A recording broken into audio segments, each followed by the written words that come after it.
Hi friends, ಎಲ್ಲರಿಗೂ ನನ್ನ ನಮಸ್ಕಾರಗಳು. ತಮ್ಮೆಲ್ಲರಿಗೂ ಕೂಡ ಇವತ್ತಿನ ಈ ನನ್ನ ವಿಡಿಯೋಗೆ ಸ್ವಾಗತ.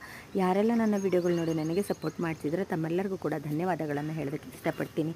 ಇನ್ನು ಯಾರೆಲ್ಲ ನನ್ನ ಅಕೌಂಟನ್ನು ಫಾಲೋ ಮಾಡ್ತಿದ್ದೀರಾ ಆದರೆ ನನ್ನ ಪೇಜ್ನ ಇನ್ನೂ ಸಬ್ಸ್ಕ್ರೈಬ್ ಮಾಡಿಲ್ಲ, ದಯವಿಟ್ಟು ನನ್ನ ಪೇಜನ್ನು ಸಬ್ಸ್ಕ್ರೈಬ್ ಮಾಡಿ, ನನ್ನ ವೀಡಿಯೋಸ್ನ ಶೇರ್ ಮಾಡಿ ಅಂತ ಕೇಳ್ಕೊತೀನಿ. ಇನ್ನು ಇವತ್ತಿನ ಒಂದು ವಿಡಿಯೋದಲ್ಲಿ ನಾವು ನೋಡಲಿದ್ದೇವೆ, ನೀವು ತುಂಬ ಪ್ರೀತಿಸಿರುವಂಥ ವ್ಯಕ್ತಿ ಕಾರಣಾಂತರಗಳಿಂದ ನಿಮ್ಮಿಂದ ದೂರ ಇರುವಂಥ ವ್ಯಕ್ತಿ, ಇಲ್ಲ ಹತ್ರನೇ ಇದ್ದು ನಿಮ್ಮ ಜೊತೆ ಮಾತನಾಡೋಕ್ಕೆ ಆಗದೇ ಇರುವಂಥ ವ್ಯಕ್ತಿಯ ಪ್ರಸಕ್ತ ಭಾವನೆ ಏನು ಅನ್ನೋದನ್ನು ನೋಡೋಣ. ಸ್ನೇಹಿತರೆ, ನಾನು ನಿಮ್ಮ ವ್ಯಕ್ತಿಯ ಪ್ರಸಕ್ತ ಭಾವನೆಯನ್ನು ಹೇಳೋದಕ್ಕಿಂತ ಮುಂಚೆ ನಿಮ್ಮ ಮನಸ್ಸಿನಲ್ಲಿರುವಂಥ ಭಾವನೆಗಳನ್ನು ಹೇಳೋದಕ್ಕೆ ಇಷ್ಟಪಡ್ತೀನಿ. ಅದು ನಿಮಗೆ ರೆಸಿನೇಟ್ ಆದರೆ ತೊಗೊಳ್ಳಿ, ಇಲ್ಲಾಂದರೆ ಇಲ್ಲ. ಯಾಕಂದರೆ ಇದೊಂದು ಕಲೆಕ್ಟಿವ್ ರೀಡಿಂಗ್ ಆಗಿರುತ್ತೆ, ನಿಮ್ಮೊಬ್ಬರಿಗೆ ಅಂತಲ್ಲ. ಸೊ ನಿಮಗೆ ಯಾವ ವಿಷಯಗಳು ರೆಸಿನೇಟ್ ಆಗ್ತವೋ ಅಂಥ ವಿಷಯಗಳನ್ನು ತೆಗೆದುಕೊಳ್ಳಿ ಅಂತ ನಾನು ಹೇಳೋದಕ್ಕೆ.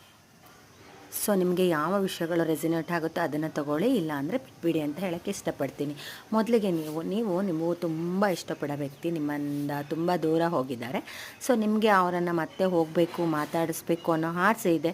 ಬಟ್ ನೀವು ತೋರಿಕೆ ಏನನ್ನು ತೋರಿಸ್ತಿದ್ದೀರ ಅಂದರೆ ಅವ್ರು ಬಿಟ್ಟೋಗಿರೋ ಕೋಪಕ್ಕೆ ನೀವು ಅವ್ರನ್ನ ಇಷ್ಟನೇ ಪಡ್ತಿಲ್ವೇನೋ, ನೀವು ಅವ್ರ ಜೊತೆ ಮಾತಾಡೋಕ್ಕೆ ಇಷ್ಟ ಇಲ್ವೇನೋ, ಅವ್ರು ನೋಡೋಕ್ಕೆ ಇಷ್ಟ ಇಲ್ವೇನೋ ಅನ್ನೋ ರೀತಿ ಬಿಹೇವ್ ಮಾಡ್ತಾಯಿದ್ದೀರ. ಅಂದರೆ ಹೇಗೆ ಮಾಡ್ತಿದ್ದೀರಾ ಅಂದರೆ ಅದನ್ನು ನಿಮ್ಮ ಸ್ಟೇಟಸಲ್ಲಾಗಲಿ, ಲೈಕ್ ನಿಮ್ಮ ಸ್ಟೋರೀಸಲ್ಲಾಗಲಿ ಹಾಕಿ ನೀವು ತುಂಬ ಖುಷಿಯಾಗಿದ್ದೀರಾ ಅಂತ ಸುಮ್ಮನೆ ನೀವು ಒಂದು ಭಾವನೆಗಳನ್ನು ವ್ಯಕ್ತಪಡಿಸ್ತೀರ. ಆದರೆ ನಿಮ್ಮ ಮನಸ್ಸಿನಲ್ಲಿ ನೀವು ಖುಷಿಯಾಗಿಲ್ಲ, ಆದರೆ ನೀವು ತೋರಿಕೆ ಪಡಿಸ್ತಾ ಇರೋದು ಈ ರೀತಿ.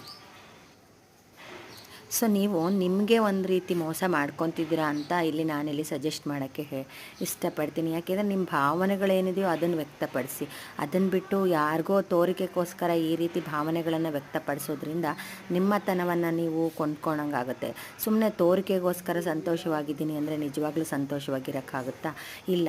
ಅದರ ಬದಲಿಗೆ ಅವ್ರು ಇಲ್ಲದೇ ಕೂಡ ನಾನು ಸಂತೋಷವಾಗಿರಬಲ್ಲೆ ಅನ್ನೋ ಒಂದು ಸಾಧನೆಯನ್ನು ಮಾಡಿ ತೋರಿಸಿ. ಯಾರಿಗೂ ನನ್ನ ಖುಷಿಗೆ ಕಾರಣರಲ್ಲ, ನನ್ನ ಖುಷಿಗೆ ನಾನೇ ಕಾರಣ ಅಂತೇಳ್ಬಿಟ್ಟು ಖುಷಿಯಾಗಿದ್ದು ತೋರಿಸಿ. ಯಾಕೆ ಅಂದರೆ ಯಾರಿಗೋಸ್ಕರನೂ ಈ ಪ್ರಪಂಚಕ್ಕೆ, ಈ ಭೂಮಿಗೆ ಬಂದಿಲ್ಲ. ನಾವು ಹುಟ್ಟಬೇಕಾದ್ರೆ ಯಾರೇ ಒಂದು ಸಂಘವನ್ನು ನಾವು ಬಯಸಿರಲಿಲ್ಲ. ನಾವು ಬಂದಿದ್ದು ಒಂಟಿ, ಹೋಗೋದು ಒಂಟಿ.